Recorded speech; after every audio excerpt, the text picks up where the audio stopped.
take a second.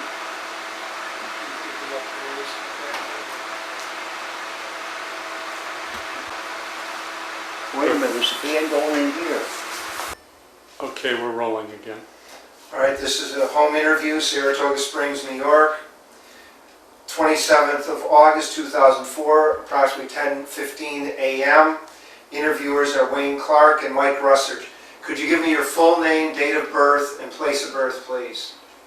My name is Joseph A. Filkins. I was born in Gloversville, New York, 1926. Okay. What was your educational background prior to entering service? I started high school, but I left to join the service at 17 years old. Okay. Do you remember where you were and your reaction when you heard about Pearl Harbor? I was walking up Broadway, someone told me, I don't think I believed it, and it was hard to believe, and I checked it out, and that changed my whole life. I decided to join the Navy. I had plans to join the Navy since a young boy, but that really made up my mind then. Pearl Harbor. Why did you like the Navy so much? I don't know, the water, I guess. At that age, I wanted adventure more than I wanted anything. And I thought the Navy would be nice. Okay, so you went in at 17. Did your parents sign for you? They had to sign you. In those days, you had to sign you. Yeah. I was even thinking of going, I was young and foolish, thinking of going to Canada. They were taking them younger than that. I don't know how they did it, maybe I don't know how they did it, but they were taking them younger, I heard. But then I said, well, I'm going to hurt my parents and everything, so I stuck it out until I was 17. I had to wait till I was 17. And I don't know, I guess they have a year and a half or something like that.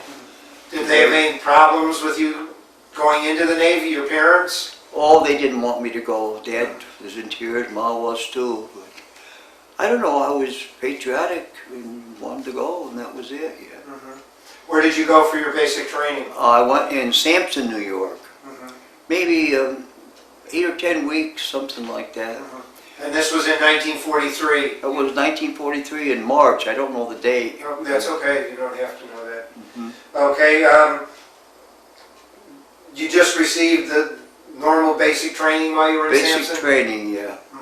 And then they asked me what I wanted to serve as, and I said, sea duty, sea duty, sea duty. And so they sent me to, let me see, we went to start with, from Sampson, we went to West Virginia. I took preliminary training in landing craft.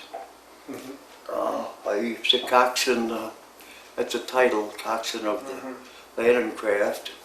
What type of landing craft was it? You hit the beach with it, like they did in Normandy or all the invasions. You know, they go up to hit the beach, and then you drop your troops off. And of course, some have accommodation, the larger ones. I've run everything I had for tanks and like that, you know. And then you pull off the beach, back off the beach.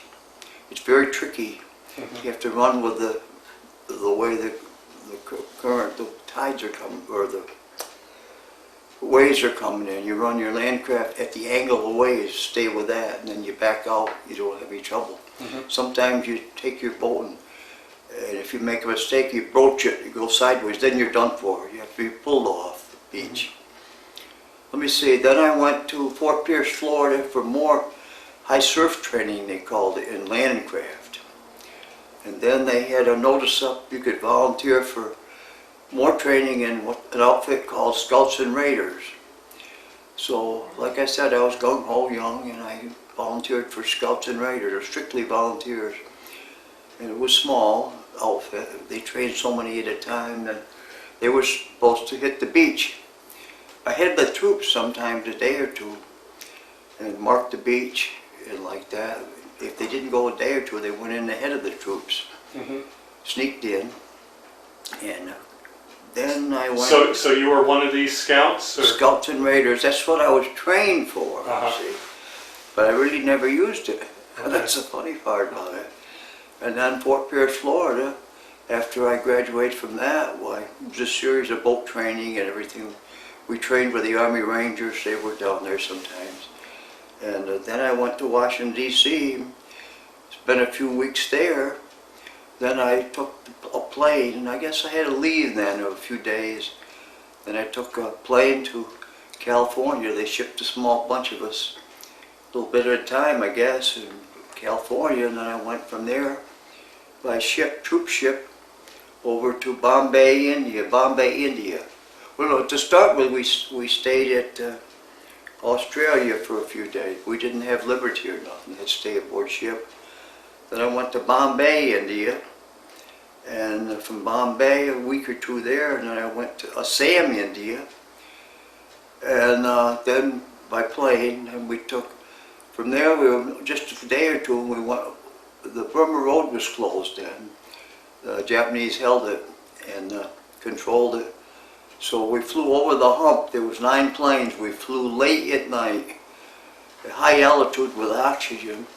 And out of the 9 planes, they got one. They knocked it down. And they were able to, after a few months, get back with us. They just luckily landed on the right side of the mountain where the Chinese were. The other side, the Japanese were. And so I heard. I wasn't with them. We got through all right. And we stayed in Guilin, China. That was over the hump into China. And the Japanese, of course, were surrounded that way with the Burma Road and everything. And we think now, we stayed just overnight. We went in as sailors, sailor uniform, in the hotel, and we came out the next day with Army issue. Because, you know, the sailor uniform, you couldn't use that for the work we were going to do. In other words, I never used the training I was trained for. We heard a rumor that we were supposed to go up and run patrol boats on a river, but during the time we were going over, they said, whether it's true or not, that the Japanese moved in and took that land. So they said that's the reason we didn't go. There was about 3 or 4 boat crews. So they just mixed us in with the rest, and we went up in the hills, and we formed, it was days walking up over the mountains into the hills. The roads went so far. Well, when we left Guilin, we traveled by trucks. We traveled at night because of aircraft, you know, Japanese air, in case we didn't want to get hit. And then we went, as far as the roads would go, they were all blown out, you know, from the war.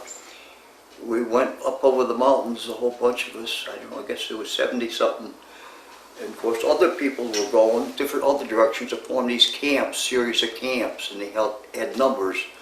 I was in Camp 8, was the name of it. And then we worked with the Chinese Army up there, trained in Chinese Army.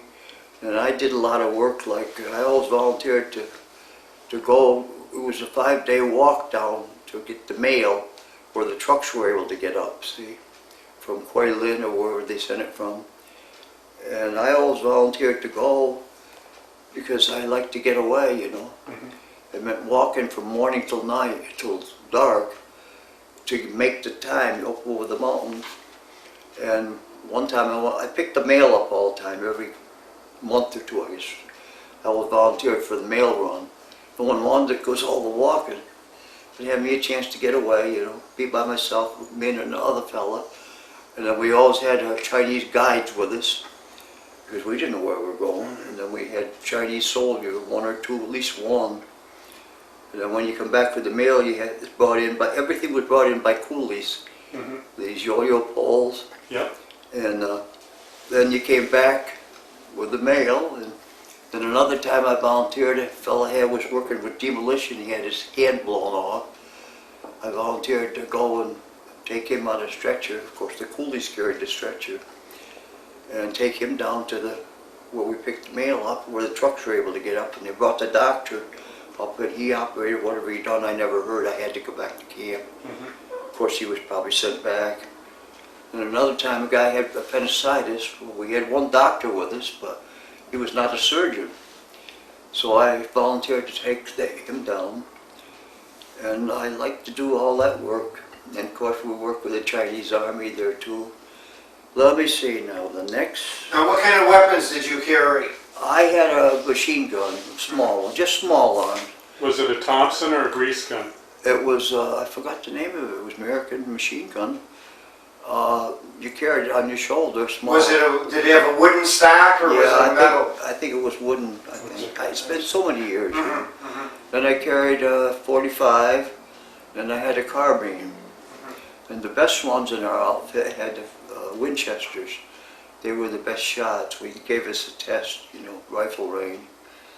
And the ones that were best shots had the Winchesters, What kind of Winchesters were they? Like a hunting rifle or It was sniping rifle? all we knew them as a Winchester. Huh. World War II, whatever they had, yeah. Uh-huh. And let me see now, where was I? I went from there, you think, it's been so long ago, I went from there, after a while I went down and handled supplies in another small village. This fellow and I, we stayed in the Catholic mission for a while, and there was a mission there with a church. They were all over China, still heavy. Anyway, we stayed there for a while and handled the supplies, and then we went, from there they sent their truck pulled in one day and get ready, you're going. I went to school to learn how to recognize Japanese ships by the silhouette at night, Mhm. And then I learned weather observation, take the wind velocity and the temperature and the cloud formation. I do all the clouds, I forgot them all now. Then we made that report and sent it in 3 or 4 times a day to the main headquarters. What was it? That's been so long. Chongqing, I think it was, China. And then they took all those reports. I'm getting ahead of my story. I learned all that in school, and I was sent out on the coast with one other fellow with Chinese radio. And of course, we know how to send and receive. They had Chinese radio, and one Chinese soldier, we set up a station on top of a mountain in a Buddhist temple, in a room off the Buddhist temple, and we sit there and watch for Japanese. It's called the Coast Watchers. We sit there and watch the Japanese fleet, and at night you would tell them by the silhouette of the ships, and of course in the daytime you see anyway. And then we radioed them in, and the fleet was able to come in and hit them. Mm-hmm. The story we got is they were getting beat out at sea at that time, and they were running the coast, the ones that were able to get that close. Mm-hmm. The smaller, like destroyers and like that, maybe cargo ships, I don't know. Did they ever fire on you? No, nobody knew we were there. Okay. We used to have a Japanese plane with 2 bombs used to come over every so often and fly us over, and we'd get inside. Of course, we had the Army uniform on. The only thing we had up that gave us away was a big antenna up. Mm-hmm. And why they didn't bomb, I think myself, it might have been because it was a Buddhist temple, see. And even though they suspected something was going on there, I'm just guessing, Mm-hmm. it was a Buddhist temple where we stayed. And the Japanese, a lot of them are Buddhist, and it is a religion. And they never bombed those 2 bombs. They just circle and go away. That was it.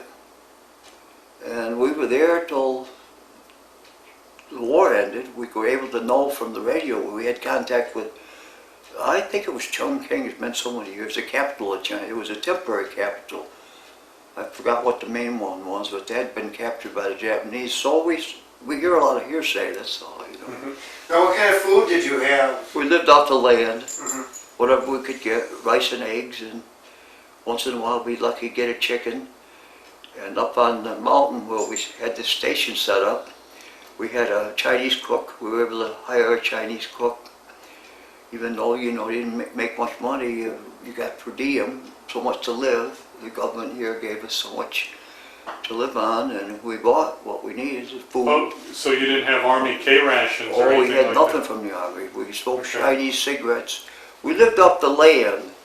That's why they interviewed me up when I lived up on the other side of Saratoga here, because they were starting some, I guess I heard later they were starting the Green Beret. They wanted to know how we lived off the land, and we just explained. We took what we could, Mhm. We had a cook with us, and if we didn't have a cook, we could stop at a coolie shack somewhere and get them to make some rice or something, and pay them for it. It's called living off the land. We had nothing, just our clothes we went in, that's all. Did you have any problems with any kind of tropical diseases or anything? I was lucky. I would say roughly 90% of our outfit had malaria. Mm-hmm. And that's bad, but I don't know why. A few of us never caught it. I never had it. No, I never had any trouble. Oh, my face all broke out. It was all infected underneath the skin from dirty conditions. You never bathe. You bathe in the rivers on the run and like that, or bathe with a wash basin. That's about all you had. No running water, no sewers, no electric, nothing. It was primitive. Like a priest says, look out the window. I looked out the window. He said, what you see now is, it's been here about the same 500 years ago, the same way. That was up in the hills. I'm not talking about Shanghai. That's they had everything in Shanghai they had here at the time. Same as now, they probably have just as much as we do. Mm-hmm. You know? Now, what was it like living with the Chinese? Were you able to speak to? I spoke some Chinese. I spoke enough Chinese to get by. I didn't need an interpreter to ask for food or anything like that.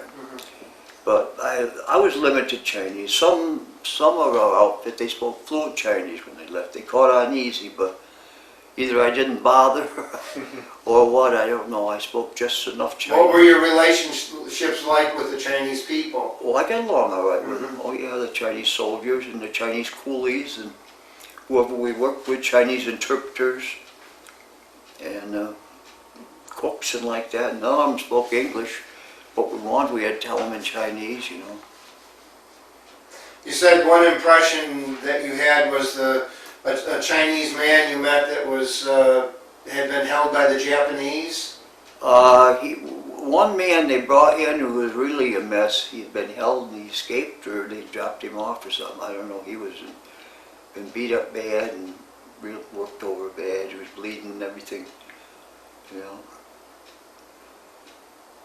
And then they captured, I didn't have nothing to do with it, they captured a Japanese small boat, some type of a junk, small junk. And they brought in a bunch of Japanese who were shot up, you know, our guys, you know. They come across this junk and I guess they challenged them or something, Japanese, and they come close and they boarded it, our men, and captured all of them. They hand grenades and like that. There was a man called, I'll never forget his name, his name was Reed. They said he was the one that did the most. And the officers were Swinsel, and I forget the other guy's name. I wasn't in on that. Did you get any news from the outside world on how the war was going or anything? We had letters come from the States, but they didn't say too much. We didn't hear very much what was going on. The way I remember, it seems though when we went down for the mail, there was a man there, he was American, but you might as well say he was Chinese. He lived there all his life, he spoke fluent Chinese. He was hired by the American government to set up a network where they rescued these flyers that come down. Mr. Carey, his name was. He'd been in China all his life.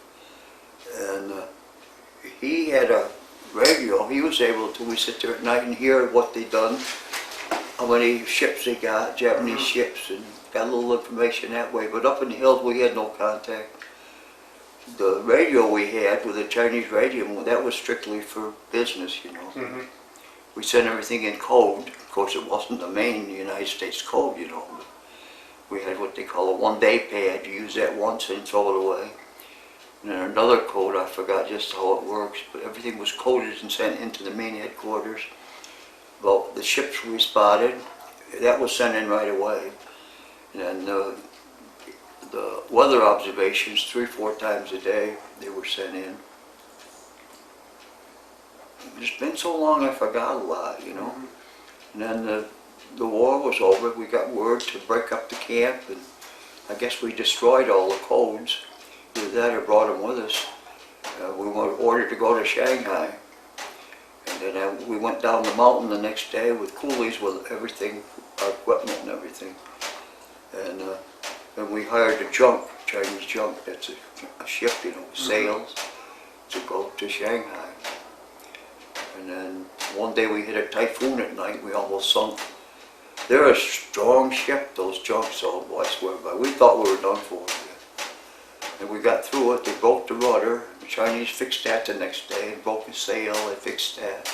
They can fix anything. They were clever. And in China, their trucks run on charcoal. Mm-hmm. They had a charcoal burner on the side of the truck, and they started it with a little bit of gasoline or alcohol, I guess it was. They were alcohol. Some of them were our trucks burn alcohol over there. The 6x, they burn alcohol. The Chinese trucks, they started them I know, it comes back to me now. They started them, they opened the carburetor and turned it on, and then they held a fire over the carburetor to ignite it. I remember that. Somehow I can't remember exactly, but they got them going. You'd be surprised how they maneuvered those trucks up and down those roads. Half of them, they had no brakes. Go down the mountain, there's no stop as they hit the bottom. I don't know what would happen if anyone coming the other way. The roads were narrow, you know. Mm-hmm. Quite an experience. And you look down, there's thousands and thousands of feet. I rode those back and forth. You know, for a while the roads, when I was down there going to the school, you know, the roads were there, you know. And we Americans had the 6x6, you know, trucks. Mm-hmm. Yeah, quite an experience. Yeah. Now, what did you do when you went to Shanghai? Shanghai, then I was put in with everyone else in American school. We had a nice racket there, boy, it was food and everything. And then all of a sudden, we got promoted. We were sent down to guard Japanese down in the warehouse on the river. They were all loaded with Japanese, and we guarded them for a while. And then, what did we do then? Oh, then they slowly got the Japanese back, going back to Japan. And then we got really promoted. We went for a nice living school where we lived, with nice bunks down into the warehouse where we guarded the Japanese, you know. This was in 1945? That was probably 1945, yeah. Okay.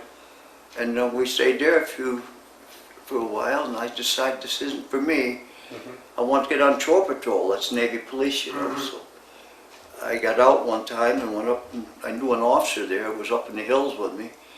And he said, "We'll go back there and stay, you'll get orders in about a day." So I got orders to get out and go. I joined shore patrol and I loved it. Yeah. We had, in Shanghai, we had jeeps, we patrolled the streets, and then we watched the nightclubs. And I volunteered for the riot squad. We had riot squads a lot, you know. They were breaking up bars and this and that, you know. We went to straighten them out. Well, it was police work, what it was. And there was some outfit I was assigned to a few times. They were investigating American, whether it was CIA or what, but there was nothing important. I was just went along with them more or less to drive the Jeep. Was there a lot of black market activity going Oh, on? it was loaded Shanghai. One thing, I did not believe in anything like that. I never got mixed in it. But believe me, some of the troops got mixed in that stuff and they made a lot of money. I couldn't live with myself. Black market. I mean, they would go by in the canteen and buy things and resell them. That's not right, Mm-hmm. you know. And then, of course, the Chinese got to pay a high buck for it, you know, if they want it. And the rich Chinese can do it. The poor man has nothing, you know. Well, that's the same old story anyway.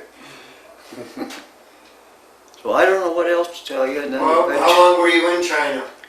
that's hard to say. I don't remember the dates, Steve. I came back here in August. Well, we might have left in July. The ship took a while, you know. I can't remember just how long. When we went over, we had to change course all the time. It was General H.W. Right. Butner, because of the submarines, you know. Well, coming back, it was quicker, but I can't remember. Maybe 2 weeks coming back. And I went to Lido Beach and was discharged there and came home. Now, do you remember when you were discharged? Was it in It just says August of 46. 40s? Okay, yeah. August 17th, I think it was, 46, yeah. Okay. I got married over there, by the way, in Shanghai. Oh, really? I married a Eurasian girl.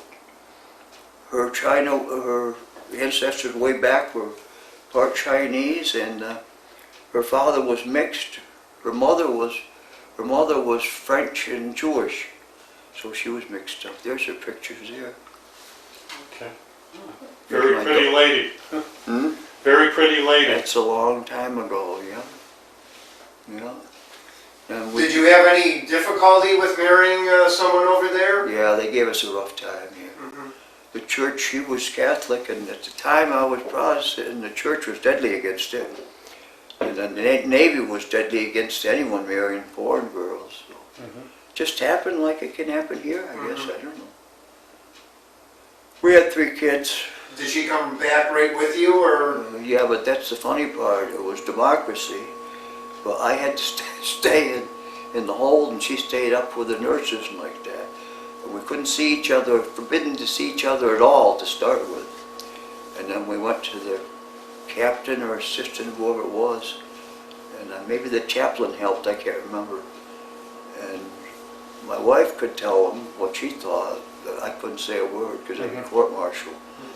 So she said, it's not right. It's discrimination in a democracy. And she had a big mouth. And she talked him into giving us one little spot where we could meet. We was allowed to meet probably an hour or so every day. Me and the others that were married, to the foreign girls, I guess that's what they say. And we could meet in one spot, and that's a little spot in the ship. But she was in what they call, well, the nurses stayed there, officers' country. Of course, the officers could stay with their wives. They married over there. That was okay. But we couldn't. We were enlisted men, see. So we got here anyway, one way or another. And we couldn't come cross country together. I had to come by a cattle car, we called it. We slept just in your seat. That's it. We were about 6-7 days coming across country. And she came home in style. She came home on a railroad with a fast, Sky Chief they called it. It was a fast train in those days. So we were separated then, and then of course she got home before I did, here in Saratoga. I didn't get home here till probably a week later, or more than that, I guess. Was she staying with your parents? Yeah, she stayed. My parents were living then, yeah. She adapted well. She was educated in English schools. She was what you call those girls Eurasian, Europe, Asia. Yeah. Very pretty girls, all of them. It's a mixture, Now, after you left the service, did you use the GI Bill at all? I learned textile trade with GI Bill. Till it been malt company here. And I eventually became up the ladder, foreman and supervisor. Then I left that company and I went with Indian Head. You've heard of Indian Head? Native Laces, they were Glens Falls. Oh, yes. They sent me there first for training on a different type of machinery, for shell. Then they sent me to Gloversville. I had charge of 2 shifts down there. And I had all kinds of benefits and everything. Then the big companies decided, they wanted cheap labor, so my job went over to China or somewhere else. A lot of these goods coming in are made in Chinese prisons. It don't cost them anything. And everyone makes money and we're out of work and everybody's happy. Did you ever use the 5220 Club? Yeah, I was on there. No, I couldn't use it because I had a job waiting. Oh, okay. Did you join any veterans organizations? I belong to the VFW and the DAV. That's an air conditioner upstairs. Oh, dripping. Dripping, yeah. Okay. Yeah. So, okay. Did you ever stay in contact with anyone that was overseas with you? There was one fellow of Charlotte, and I've lost contact for years. I've been sick a lot last years. And I don't even know if he's living. I'm going to call him one day. Or write a letter. He probably changed telephones by now. I was with him all over in boot camp. No, not boot camp, in Florida training. And I was with him most of the time in China. Yeah, well, I was even with him in Shanghai. He was in Shanghai too. How do you think your time in the service had a change or affected your life? Well, I was more nervous. Of course, I've had the skin condition ever since because of the infection. It still affects you? Yeah, it still breaks out. And I took all kinds of treatments, don't help. It's just conditions started over there from I was a child when I went in, really. And it was acne, and then it all infected because of, conditions I lived under. And the doctor said there's nothing we could do. We would send you out if it was possible.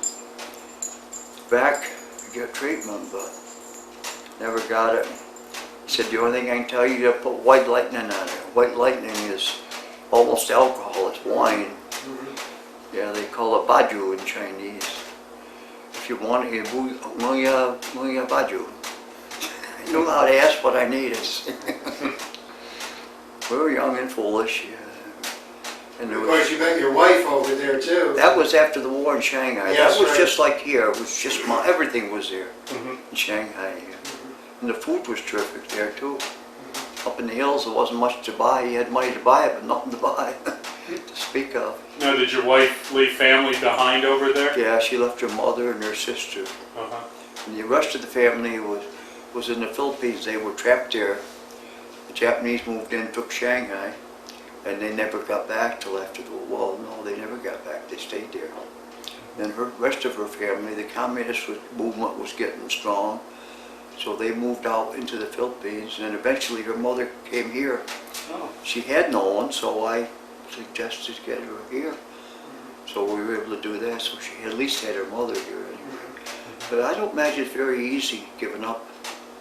The lady down the hall, a friend of mine, she was an English bride, and she said it was terrible leaving England, giving up all her family and everything. So it couldn't have been easy for any of them. Yeah. Okay, well, thank you very much for your interview. Yeah. I think that covers everything. Okay.